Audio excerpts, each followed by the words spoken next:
guys, Nick here from Just Few Studios, and welcome back to another movie review. Today we're doing a review for X-Men Apocalypse. So this movie I've been excited for a little while now because I really enjoyed Day of the Future Past, and this is kind of the, I guess, sequel to Day of the Future Past just because of what happened in that movie is the cause to this effect of this movie. Like, the whole timeline in X-Men is really weird and bonkers right now because this movie actually takes place in the 80s because Day of the Future Past, it took place in the 70s, so, you know, logically here's the 80s and whatnot. But it's really bizarre with the timeline. I'll probably explain that a little later on, but let's get to the main part of the review now, shall we? So, the story. It's overall pretty decent. I mean, there were a few highs and lows, I have to say. A few things felt forced and like they didn't need to be in the movie. Other things felt like they should have been played out a little bit more. Pacing was, I mean, overall good, but you could tell there are some things that either didn't need to be in there or should have been included more. With that said, though, character development, holy crap, there were a lot of good character stories for a lot of the X-Men characters. The main ones I'm going to address are Quicksilver, Magneto, Jean Grey, and Cyclops. They were, in my opinion, the main four, other than, you know, Miss Mockingjay herself, Jennifer Lawrence. And I'll explain my feelings towards Jennifer Lawrence and her role in this movie a little bit more in the spoiler territory, but I guess the gist is, I have to say, she was not as bad as most people are claiming, at least in my opinion, but there are a few moments that were a little irritating for me. In fact, a lot of the things that I really enjoyed about this movie I'm going to have to address in the spoiler part of the video, just because, I mean, they do a lot of big crazy stuff like they did in Day of the Future Past.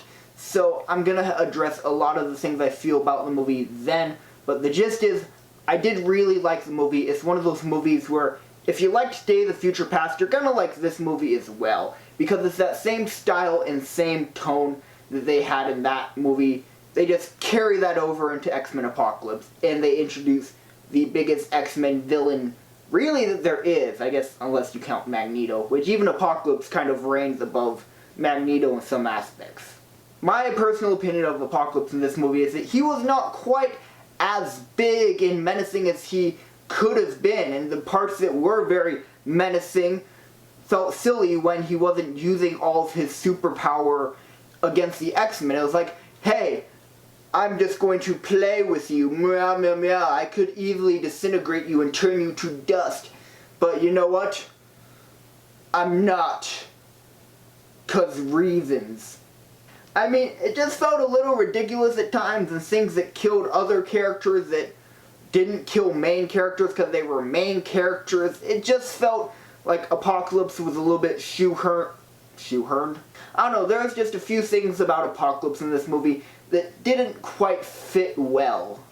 Yet did that balance out the amazing character stories that we got for Magneto, Quicksilver, Jean Grey, Cyclops, and all of them. Because in the grand scheme of things, while it does kind of affect the movie, it doesn't change the overall feel of those characters. So how do I feel about X-Men Apocalypse overall as a movie?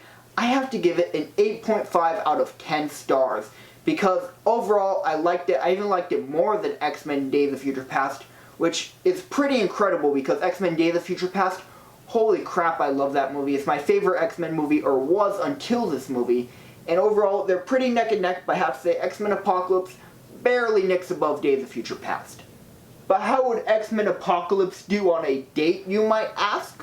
Before I give the rating, though, let me just say, with all of my date night rates, it really depends on the person you're going out on a date with. The main thing with this movie is, if they're an X-Men fan, totally, 100%, go take them to see this movie. But if they're not an X-Men fan, don't take them, because you don't want to go to that movie and have a crazy nerd boner going, oh my gosh, X-Men, oh my gosh, spoiler things I'm not going to talk about, oh my gosh, this is craziness. Leaving the person next to you who you invited to go on the date with really confused and wondering why you didn't take them to go see Neighbors 2. It's funny, I don't know why I keep on saying Neighbors 2 for my date night rate movie.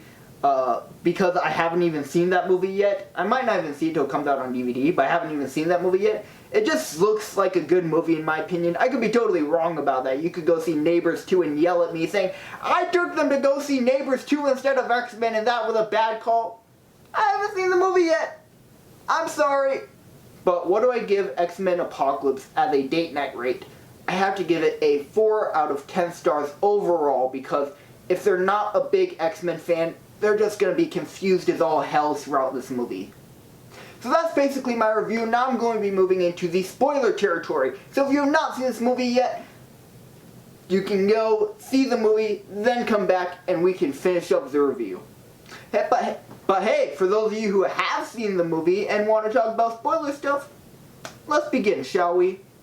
First off, the Quicksilver, Magneto, Jean Grey, Cyclops stuff I was talking about earlier, that was freaking awesome. The fact, I love the kind of Magneto thing of him hanging up the cape and helmet, kind of saying, okay, I'll play by Xavier's rules and try and live with the humans for a while. And he did, he had a family, and everything was good and happy until the people around him noticed he was Magneto. But how did they notice he was Magneto? Because he freaking saved a person from being melted. Hey, that dude just saved a guy from being melted. Let's kill him and his daughter. Like, oh, and as soon as you saw that arrow go through Magneto's wife and daughter, you knew all those guys were gonna die. I mean, everybody in that town was doomed at that point. And we got another freaking awesome Quicksilver scene with the moving around and all that. Oh, this one was amazing. I actually liked this one way better than the one in Days of Future Past. This one was so much fun. Just him plugging into their phones, listening to the music, going, I'm going to save these people. But because I'm moving at like super speed, I'm going to kind of take my time. Because overall, I'm moving pretty fast and they don't know what I'm doing to mess with them. The whole thing with the dog, all of that was perfect. And the Easter egg for the Phoenix, that was awesome. And I hope they expand it in another X-Men film soon. And even the Cyclops story surprised me with him and his brother and all that. That was surprisingly cool because I've never been a huge Cyclops fan other than the animated series. I liked Cyclops, but in the Bryan Singer movies and all the other live action movies, I kind of saw him as a douche. Like an overly douchey prick. There we go. That's what I was trying to say. English is hard, guys. What can I say? I'm sorry. But Jennifer Lawrence, now I'm kind of getting what people are talking about. She didn't bug me as much as most people. I was, for the most part, semi-okay with it, but I was irritated every moment she was not blue. Because that was, I mean, why not be blue? She's Mystique. What happened to the X-Men Last Stand, mutant till I die kind of mentality that she had? I mean, she's part of the Brotherhood. That's the embracing of a mutant. Not leader of the X-Men like she was at the end of this movie. I mean, I get what Bryan Singer is trying to do, make Mystique a bigger character than she really is in the comics because such a huge actress is playing her. But it's never been Mystique's role to lead the X-Men. And we should probably address the fact that Psylocke was about as useful as Captain Phasma in Star Wars The Force Awakens. I mean, little bit of a missed opportunity. But granted, I was never the biggest Psylocke fan in the world, so I mean, it doesn't affect me as much as a lot of comic book fans out there. But I mean, future movies, okay people? They had a huge ensemble cast of characters. They can't do stories for all of them in this one movie. Just give them a couple movies to get to Psylocke and do her more justice. And finally, the thing that we should really talk about here, that end credit scene, because not many people got it at first. I didn't even get it at first. It took me a while of thinking about it, and then I went, wait a sec, was that? And then I did some research, and I was like, it was. So, for those of you who don't get that end credit scene, it was an Easter egg to two things. One, Mr. Sinister, a huge, I kind of want to say X-Men villain, but I know him from things other than X-Men, huge Marvel villain, who was kind of created by Apocalypse in the comics. It was a huge Easter egg to that, as well as X-23. Now, the reasons why this Easter egg is such a big deal is obviously now Mr. Sinister. He's probably going to be the next big villain in the Fox franchise, I guess, in either X-Men, or I would almost prefer to see him as the villain in the Deadpool movie. Or maybe he could cross over and be a villain in both, even. Just because I played the Deadpool game, and I loved that game so much, so every time I think of Mr. Sinister, I go, Deadpool video game, woohoo! So I'd kind of like to see him be a villain in the Deadpool game, but at the same time, they're probably not going to do that. He's probably going to be an X-Men villain. But the even bigger part of that end credit scene, X-23. So for those of you who don't know, Hugh Jackman, he's kind of in that phase of, I'm too old for this shit mentality, and he's getting ready to hang up the claws, I guess. Don't really hang up claws, but damn it, he's gonna try.